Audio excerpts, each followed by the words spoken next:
It was on another gentle day that I looked out to sea to welcome you last year. But I came here today to watch you die,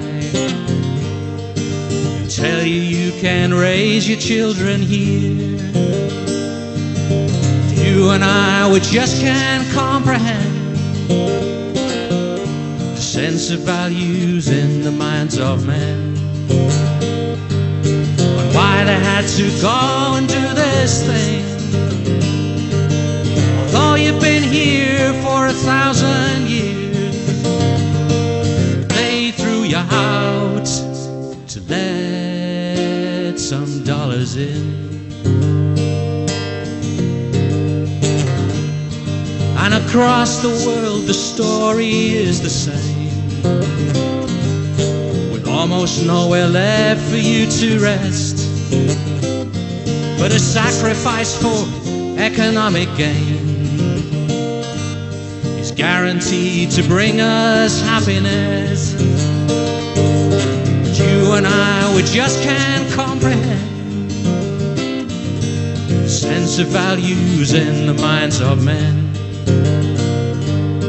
why they had to go and do this thing.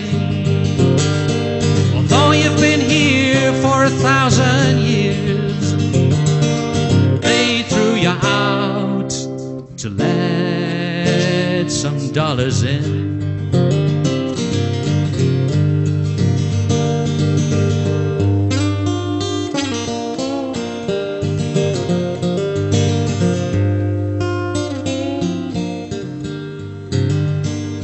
So I came here today to say goodbye and fix you in my heart with one last look. The robbers will forget your tragedy, and my kids will only see you in a book. But you and I, we just can't comprehend the sense of values in the minds of men, and why they had to go and do this thing. Although you've been here for 1,000 years, they threw you out to let some dollars in, to let some dollars in.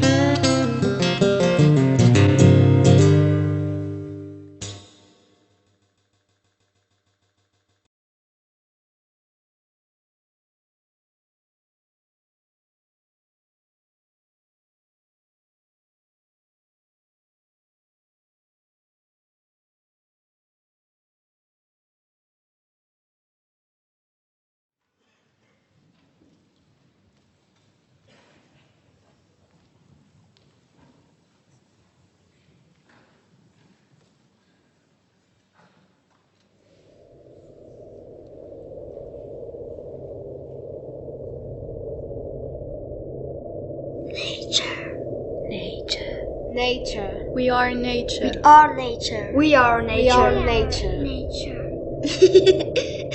What I hear, what I see. What have you done? We need a step change. Let's step for a change.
I'm trying to create a world in which people interact very differently with the ocean, in which people understand that taking less out of the sea actually gives everybody a huge amount more. There is no asset class in the world that recovers as quickly as fisheries can if we just give them time. And we know this, but we're stuck on the how we get there.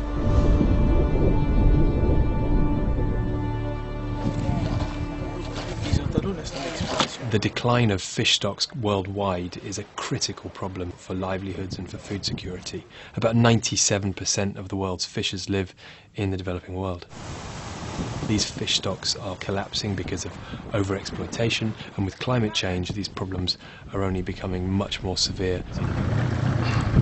I recognised increasingly that conservation wasn't just about me, a biologist, counting species. Conservation needed new tools, it needed entrepreneurship, it needed social marketing, it needed new ways to engage people. I decided to hang up my diving fins and really try to develop business-based solutions to the problems I was seeing. Our work as an organisation addresses the pressing problem by working with people that depend on the sea more than anyone else on the planet, some of the poorest coastal communities in Africa, and listening to them and understanding what the barriers are that they face when we talk about conservation.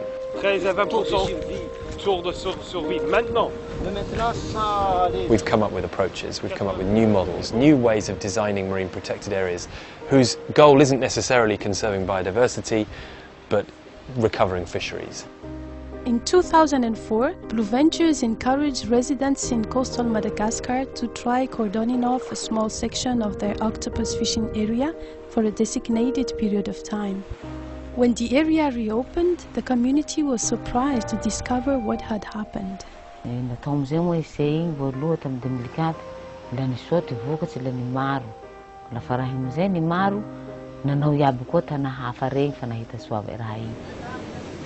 By targeting the fisheries that are important to people first, using this closure model, here in Madagascar, the octopus recover with a monthly internal rate of return of 92%, doubling your money in a month. So we use these very fast reproducing species that are important for local markets to demonstrate to communities recovering fisheries can be the best investment opportunity out there.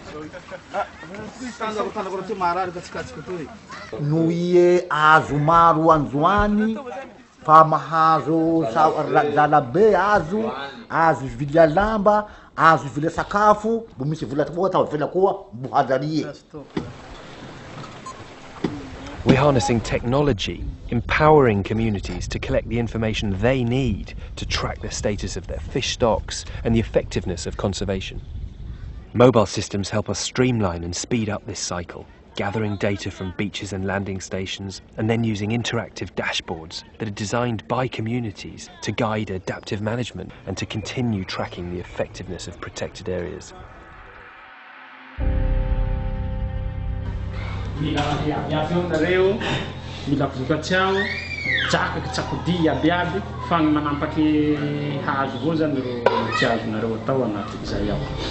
Lafa miara-miasa amin'ny fokon'olo zany dia manome andraikitra feno fokon'olo amin'ny fanapahan-kevitsy ny mahakasika an'izay fametrahana izay faritsarovana zay. Dia ny fokon'olo ro manapa-kevitra an'izay fanapahan'izay reserve zay. Most excitingly, as a conservationist, what we've seen is that this approach catalyses interest at a local level in conservation writ large, in creating marine parks, permanent marine reserves within which all forms of fishing are prohibited to enable other stocks to recover. And 10 years on from those first permanent reserves, we're now starting to see enduring conservation impacts. Fish populations within the reserves are building relative to areas outside.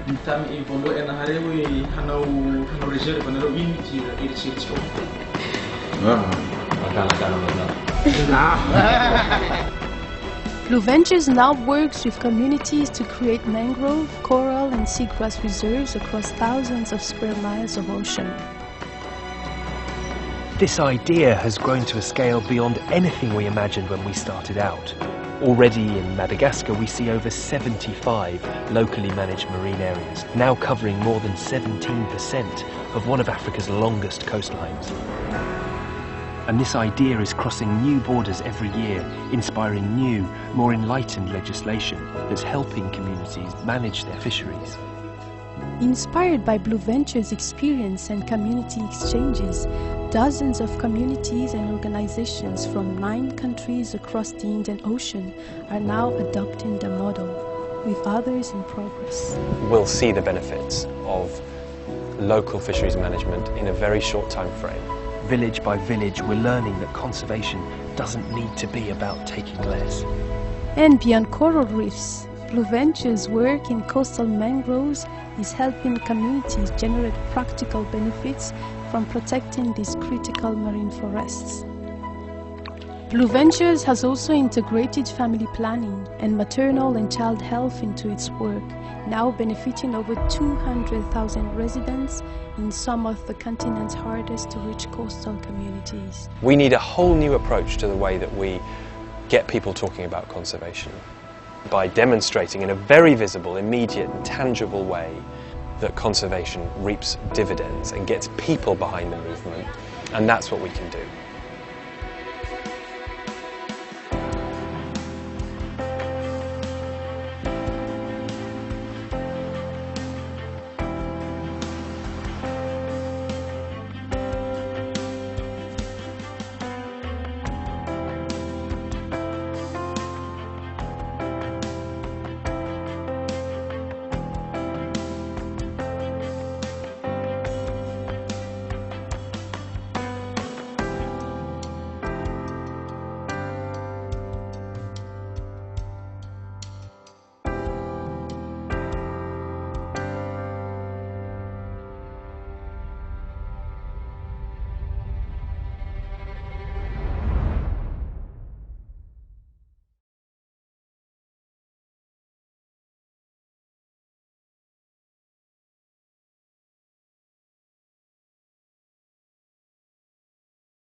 The guidelines for securing sustainable small-scale fisheries are an international set of agreements on how to manage and develop small-scale fisheries.